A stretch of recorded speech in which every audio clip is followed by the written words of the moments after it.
Hello, welcome to Grow Your Yoga. Every Thursday, 12 p.m. Eastern, I offer this free webinar to answer any questions that you have about your yoga practice. My name is Todd McLaughlin. I'm here at Native Yoga Center in Juno Beach, Florida.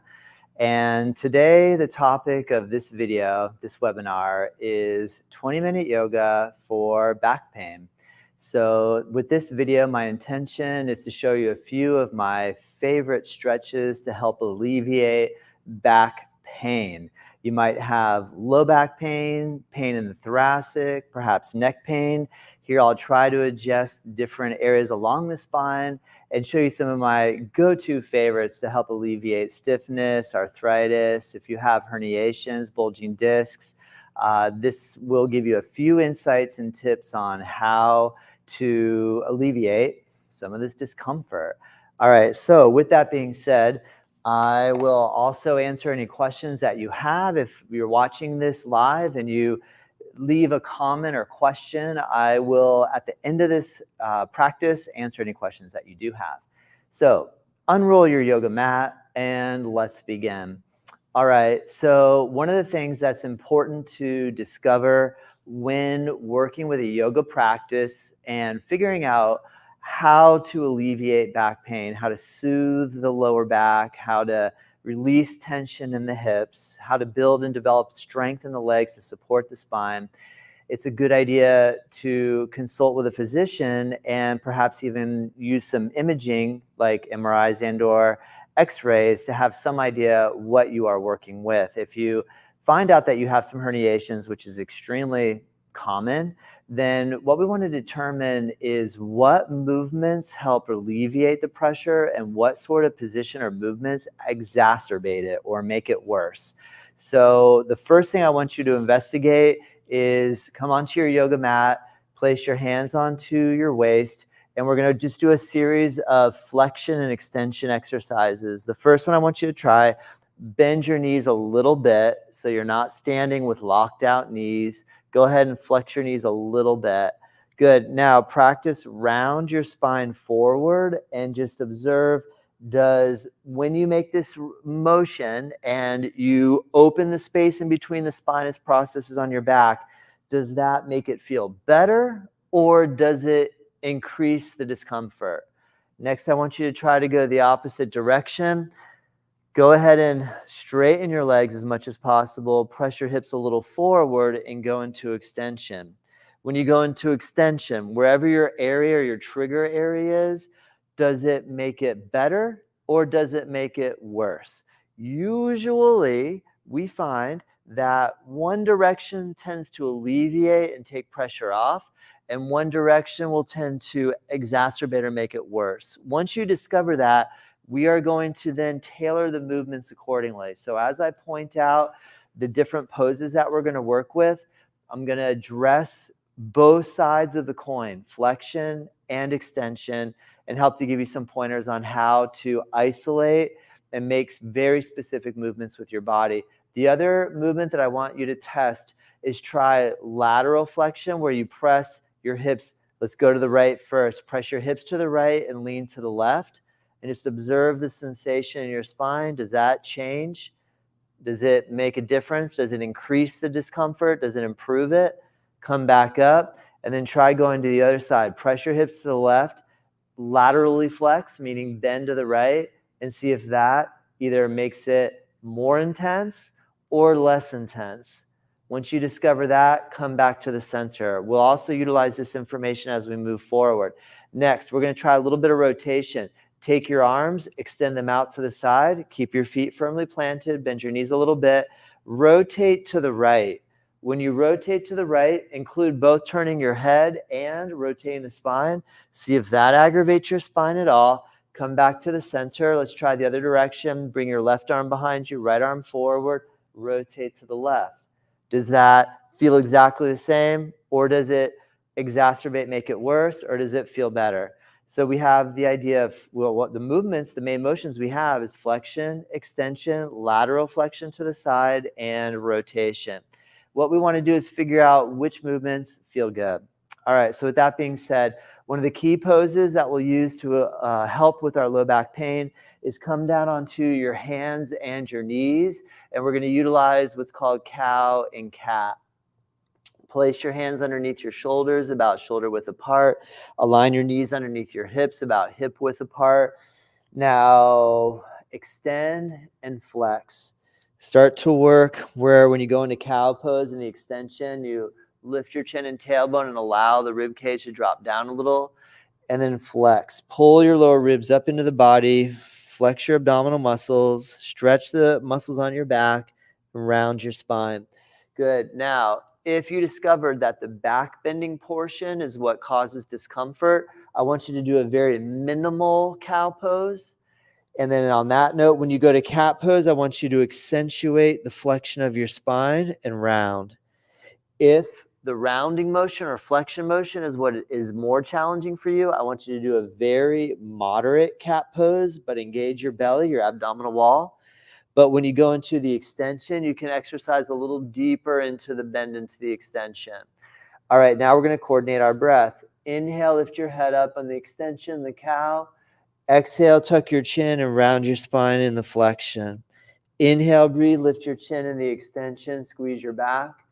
Exhale and flex and work just to the range of motion that it helps to alleviate. But also, this process of moving back and forth is going to help if we have arthritis and there's a stiff feeling, this cranky kind of stiff feeling, then we're going to work on trying to alleviate this by actually moving the body forward and back. Flex and extend. Flex and extend. Good. So this is my go-to all-time favorites, in my opinion. I love cat and cow, specifically because for myself, going into the extension is where it aggravates it. So now when I go into my cow, I'm just going to drop a little bit. But in my cat pose, I'm really going to work motion by motion, the segment space in between each of the vertebrae, and really stretch and create a little bit of space. All right, the next one I want you to try is, let's try child's pose. See if you can come down. Now, if child's pose is inappropriate for your knees, then another option can be you can come around and lie down onto your back. So if bending your knees like that is too much for your ability level, then lay on your back and go ahead and squeeze your knees in. If you're able to take child's pose and you can come onto your hands and knees, point your feet, bring your hips towards your heels, and we'll bring the forehead down to the floor. Now, if this one is challenging for flexion, what I want you to do is come onto your elbows, neutralize your spine a little bit, and squeeze your belly in. So this way you're not going to be going into a really deep rounding flex position. You'll be able to isolate the movement of your spine and hold in a relatively still position. Good. And then it depends on if it's in your neck or your middle spine or your lower back. For those of you that feel good in flexion, go ahead and bring your hips all the way to your heels and bring your forehead down. Good. All right, next for the lateral flexion, let's try to take our hands off over to the right and bring your forehead down in between your arms and create a little bit of side bending in your body in the child's pose. And just lengthen and open the space on the left side. Now, if in our investigation or research we did earlier, okay, let's try the other side. Lift your head and move your hands from the right to the left. If in our investigation we discover that the lateral flexion is a trigger, I want you to do the most basic motion where on your elbows, you just lean a little to the right and a little to the left. So very simple motion. Again, from this angle of, say, arthritis in the joints, make very gentle motion side to side just to create the movement without really pressing too strong on it. If it feels good to create a little bit of space by opening over to the side a little deeper, then work the stretch accordingly into your side body. Good.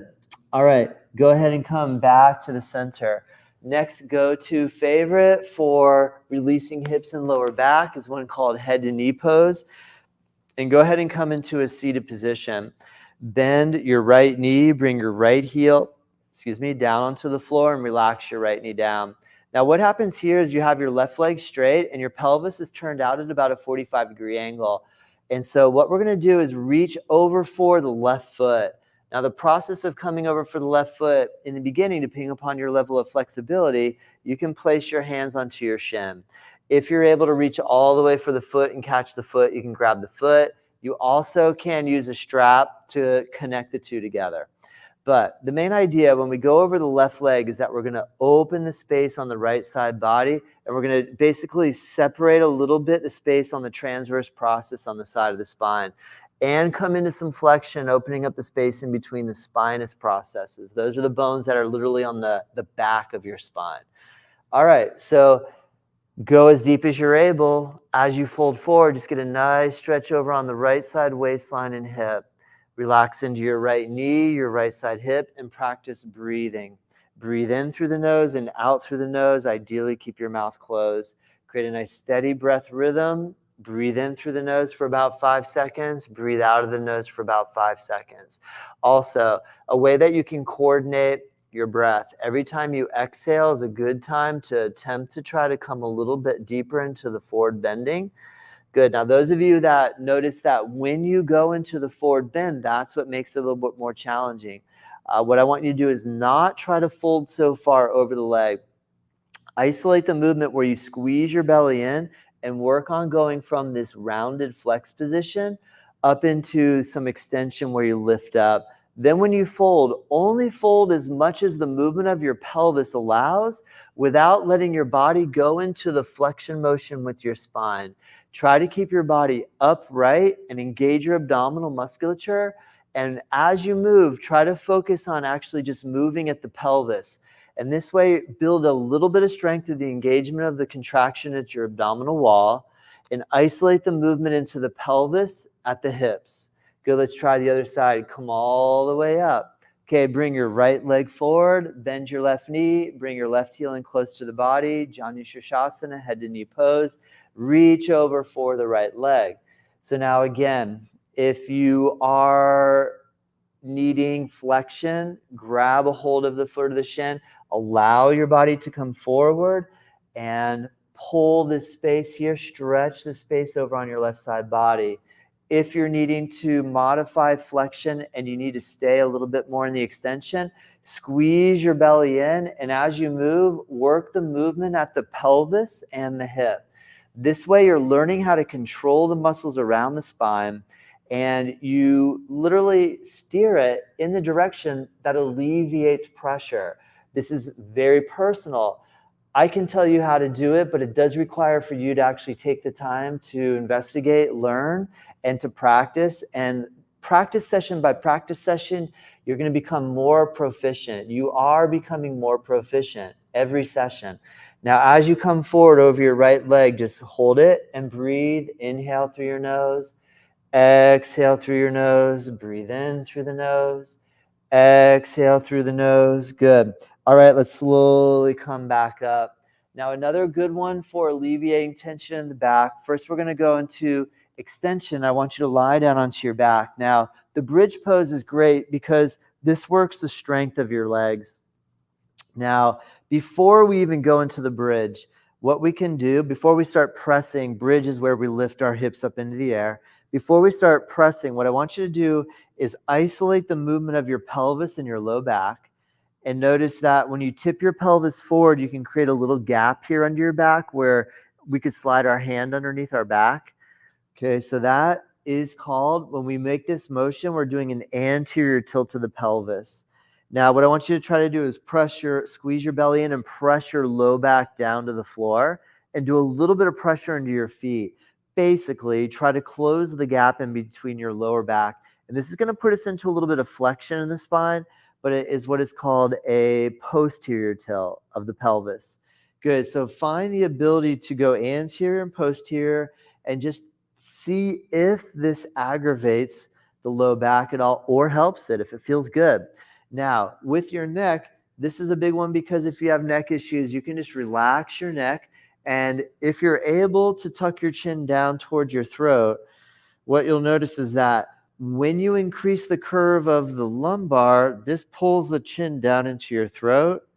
When you flatten your low back down onto the floor, this takes your chin away from your throat. So if you just relax your neck and make the motion with your pelvis, this is going to inspire a little bit of movement in your neck. So I just want you to observe the sensation and see if one of the angles causes a different feeling in your neck.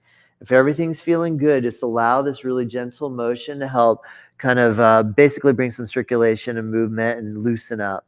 Now, as you let's try the bridge pose. If you're comfortable with your chin into your throat, press down. And what we want to do here is, even if going into back bending is challenging, you can still kind of stabilize at your lower back.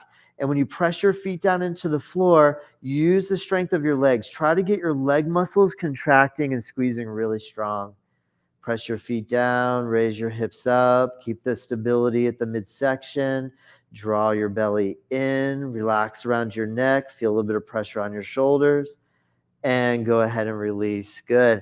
All right, let's try a little bit of rotation now. So now in the supine twist, tip your knees over to the right. See if you can just relax your legs and allow the body to do a very gentle twist motion. Today my back is feeling really good, so this twisting motion feels good. Sometimes when my back is really flared up, the twisting motion is actually quite challenging. So one option is you can take a block and you can place a block under the outside leg. And that way, when you lean against the block, your twist won't be as deep.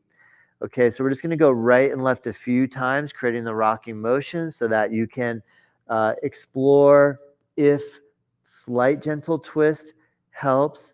If you just feel a little stiffness and it feels good to stretch, continue to make the motion. Go right and left. You can coordinate your breath with this, where you inhale and bring your knees up. You exhale and tip your knees to the left. You inhale and bring your knees up. You exhale, tip your knees over to the right. And then inhale, bring your knees up. Now what I want you to do is separate your feet, bring your knees together, and draw your knees in toward each other and press down, and again try to lift your hips up. This way we're working with the internal rotation of the thighs while we build the strength in the legs, and try to lift the hips up. With the internal rotation, we're creating a little more space around the sacrum. Good, and then go ahead and release and lower your hips back down.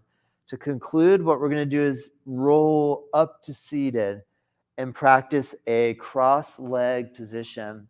See if you're able to sit cross legs. Now, if forward bending is what you need to avoid, what I want you to do is to take your arms onto your knees, take your ribs, pull them into the body, and then just traction your spine by draw the belly in and lift up. Squeeze your belly in and really try to lift your rib cage up and hold here. If you can come forward a little bit in the movement of your pelvis and not flex into your spine, you can lean forward a little bit. Those of you that have, it feels better to round because you're able to take pressure off the posterior edge, then take your hands forward and see how far forward you can flex in this position. And just allow your back to release and stretch and relax. If you're going through a flare-up right now, move through each of these positions very slowly, very gently. Do either 1, twice, or even 3 times a day. Do a short practice here. We have a 20-minute practice, but you can just take it in little bits. Good. So here in this position, we're just going to decompress on the posterior edge and just round forward. And or remember, you can maintain holding, draw the belly in, and just try to lift the rib cage up and create a little decompression from this element here. Good. Breathe in through your nose really deep. Breathe out of the nose complete, all the air out. Inhale, breathe through the nose, fill your lungs. Exhale, all the air, exit complete. Try again. Inhale, fill your lungs, full, deep breath in. And exhale, release, let go of any tension. Great. Now our final pose is the Shavasana. Go ahead and lie down onto your back. And sometimes what I notice when I lay flat with the legs down, it can actually put you into that anterior tilt, and it can compress a little on the low back. So the answer to this is bend your knees, separate your feet, and allow your knees to touch in on each other. And then just close your eyes and relax. If you're more comfortable with your legs flat down, relax your legs down. And of course, you can always slide a bolster underneath your knees, and you can also place a bolster underneath your neck. And just allow your body to relax here in the final resting position. You're welcome to continue and hold in this position while I check to see if any comments were made and or left behind. Remember, you can always leave a comment here, and during the session every Thursday, I will happily answer them for you. Great. Great class today. No chimichangas. That's right. I had a student come in earlier for the 10 o'clock class, and she came yesterday, and the session was, a little more challenging. I do a Vinyasa flow class every Wednesday at 10 a.m. You're welcome to join in via the live stream. So you just go onto our website, nativeyogacenter.com. I even have a link in the description below that you can try 2 weeks free live stream unlimited yoga with us. So feel free to utilize that. And then you sign up for the class. I send you a Zoom link, and you join in with the public class and practice. So yesterday when she came in, it was her first time after being gone for the summer. When she came back in today for gentle yoga, I said, "Are you sore?" And she said, "No, I'm not so sore, but I think I'm feeling my chimichangas from last night." So, moral of the story, I love chimichangas, but I just maybe eat like half a chimichanga. All right. But thank you for commenting. I really appreciate it. If you have any questions, don't hesitate. Remember, check us out, nativeyogacenter.com. Also, we have all these classes are recorded and uploaded onto our nativeyogaonline.com site. If you want to try that out for a month for free and practice anytime you want with us, that has a code, all caps, no space, first month free, and you can check it out. I have a new podcast coming out tomorrow on Friday. Can't wait for you to hear it. And remember, Native Yoga Toddcast, you can see and listen to everything we have there. Also, we have our Native Yoga Teacher Training Program coming up in January. It is available in studio and live stream. So no matter where you are tuning in, we have a 200-hour and a 300-hour program if you'd like to train with us. I love teaching yoga. This is my favorite pastime. I've been teaching yoga for well over 20 years and practicing a little more than 30 now. The yoga, I believe right now, what the world needs more of is yoga, because if we can learn how to be peaceful ourselves, then it's possible for us to spread peace with our friends, family, and neighbors. But we got to start working on ourselves, and yoga is one of the best tools for self-observation, for developing self-observation. So if we put a little bit of time into our yoga practice, then it's possible for us to be present for everyone that's around us. So I really believe that peace is the way to go, and that yoga is what can take us all the way. So thank you so much for tuning in, and I look forward to seeing you next Thursday. And check us out if you're watching on YouTube. Remember to hit the subscribe button and the bell to be notified every time I have a live stream coming or I release a video for you. All right. Thanks so much. Have a great day. And I won't see you next Thursday because it's Thanksgiving, but we got lots of classes on our library on YouTube, Native Yoga Center. Check them out. All right. Have a great day. Thank you. Have a great holiday.